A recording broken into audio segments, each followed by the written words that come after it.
Yeah, actually, before we get off the juice topic, I asked him, I said, you got any questions for Herbo? He said, tell him to run me that 10K for basketball back. Run him the 10K. You scammed him? Juice Wrld scared, man. He know what's going on with me. I bust his ass for that 10,000. He want to run it back. He really was supposed to run it back for 50. We could meet in the middle at 20 though. We could meet in the middle of the dub, Juice Wrld, man. You know, you little bro. I'm gonna call you after this interview. We gonna set it up, man. Put it together. You know, that's little bro. What's your honest opinion of him as a basketball player? He probably used to be good, man. He like, you could tell he a little, you know, he know a little couple moves. He know how to dribble the ball. He's strong, a little orthodox with it. But you could tell that boy been doing drugs for 5 years straight, heavy drugs, all that shit that made him record Lucid Dreams and Waste It and Lean With Me, that shit right there.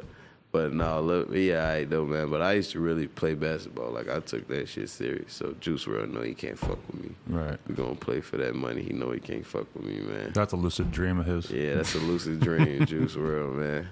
When it comes to the drug thing, though, like, how do you feel about that? Because, like, I look at him sometimes, too, and, I mean, he talks about it pretty candidly in his music, so it ain't really no reason to avoid talking about it. But do you worry about him and his drug use?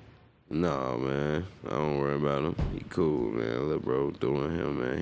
He not really, like, he's not a junkie. Like, he, you know, like, he's not, it's not to a point where we like, oh, shit, let's worry about Juice, you know. He just freely and openly talks about him doing drugs, you know what I'm saying? Everybody got problems. Everybody got vices and demons. They fighting for whatever reasons. And I do the same thing, you know. I had my drug of choice over, you know what I'm saying, my lifetime, my career, whatever, you know. So, yeah, I ain't never got to a point where I'm judging him, you know. You want a Bearwood while we're at it? That's my man's, man. A Bearwood. You know the owner, Eli. Yeah, I just was hollering at him, man. I ain't been smoking. Shout out I ain't been smoking the pre-rolls lately, man. Yeah, we got the glass tips and everything. I hit it like once or twice, man. You got some V-Lab over there, man. I know this ain't my flavor. I got like regular weed too. I should shit on in my backpack anymore. I'm gonna show you. Matter of fact, I'm gonna show you. Whoa. Oh shit, they got one over there. I'm gonna just open this and see how this coming, but I know this ain't. What I got over there, there's some shit, Jack. Oh shit, I got a hole in it, huh? Yeah, let me check you out over here. Come on. Let me show that might have been in my backpack for too long. Man. All right, we're gonna have to re-roll this at some point. Let me show him the V-Lab real quick, Vic.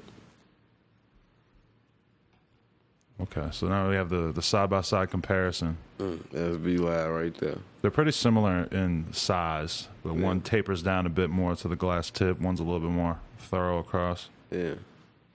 The one that he just rolled, it's not a fair fight because this one is not as good a wood as that. That one's darker. Nah, they all good, man. They the same.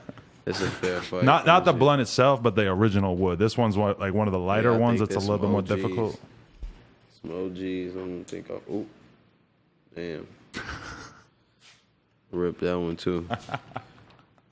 You could just smoke it like that too, I guess, or just save the tip. Yeah, that's what I think I'm gonna do. Maybe those were sitting in my bag for too long. I don't know. I think I'm gonna save the tip. Yeah, them bitches getting stale, but I'm gonna flame with this V-Lab. These days, though, are you mostly just a weed smoker, or are you fucking around with other shit too still? Yeah, weed. I'm just a weed smoker these days, man. I be chilling. The lean don't do it anymore? Yeah, I ain't been fucking with the lean. I've been chilling on the lean, you know. Life gets complicated when you're on the lean, huh? Yeah. Not really, but I just was, I mean, I ain't gonna say complicated. I just slowed down. Just want to try something different, really, you know. I did that. I wasn't really, like, I wasn't one of those people who was on the lean because it was cool. I wasn't a wave lean sipper. Like, I really had 10 years in, 8 years in with leans. You feel me? Like 7 years. If I would have still been drinking lean to this day, I would have like probably 10 years in drinking lean, period, you know. So other rappers can't say they've been drinking lean for 10 years. Not my age. I mean, it's not pretty doing it for that long, huh? Exactly. It ain't nothing cool, or, you know. So I stopped it because that was a decision I made. You feel me? I wasn't doing the kick the cup challenge. You know, I wasn't doing none of that wave riding and none of that shit. I was just made a decision to stop doing lean. I wanted to really focus though. You know, that's what it was. Like even when honestly, I'm gonna give you my honest to God, like what I was. It's like when I stopped, I wasn't even like, oh no, I'm gonna make a health decision. Stop. I was just trying to focus. I'm like, man, I need to get to a point in my life where I need to just lock in and just turn all the way up, you know. And I stopped drinking lean and just focused on just going to, I was dedicated to something. I had a purpose, you know. I wanted to make millions of dollars, you know. So I'm like, fuck it. I'm finna just go to the studio every day, go home, sacrifice drinking lean and being in the streets. So I sacrificed both of those two vices. And it wasn't like, I ain't even say, I'm going to stop drinking lean forever. You know, I just need to get to a certain point, you know. It's like if you really want to use the full day to its maximum potential, it's like waking up with a crazy hangover or just fucking yourself up for like 8 hours a night and shit. It just makes it really tough to like, you know, continue to like work hard at the shit that you're trying to accomplish, especially if you feel like you're really like having to like use every single hour of the day, you know? Yeah, I was on lanes like super heavy, so slowed down on it, and it's a lot of vices, you know. Got its pros and its cons. I'm like, nah, I just had a little goal I set for myself. I'm like, fuck it, I'm finna lock in and just focus on music, solely music, and I ain't look back. You feel like the fatherhood thing helped in that regard too? What, to stop doing lean? Or just get serious about your life in general? Yeah, hell yeah, for sure, 100%. Ever since I had my son, I just been like super active, just in grind mode, you know, trying to do everything, trying to capitalize on every opportunity.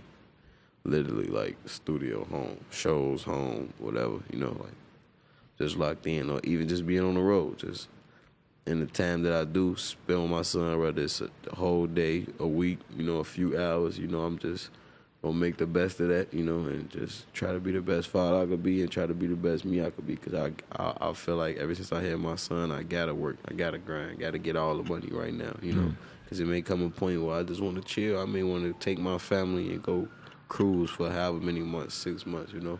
I'm thinking about the future. I ain't really thinking about today, you know. You ever get that feeling though that it's like, yeah, you might be in the studio till 4 a.m, or you might be on tour for a couple weeks, but it's like that hard decision to make. You can either like really see your kid grow up and spend a lot of time with them, or you could go out there and like get the money that'll make sure that they're safe like later in life. Exactly, and that's what I'm doing right now. Like, that's my whole mindset. I'm trying to go, like, even right now when I may be getting into it with my girl, whatever the case may be. You feel me? Like, if I gotta go out and grind and be gone for X amount of weeks, and then come home and something else come up, like, oh yeah, you gotta go, you gotta be here.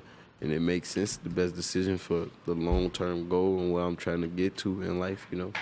I gotta do it, you know. And I made that decision a while ago too. Like, it ain't really about what I want to do no more. It's what I have to do.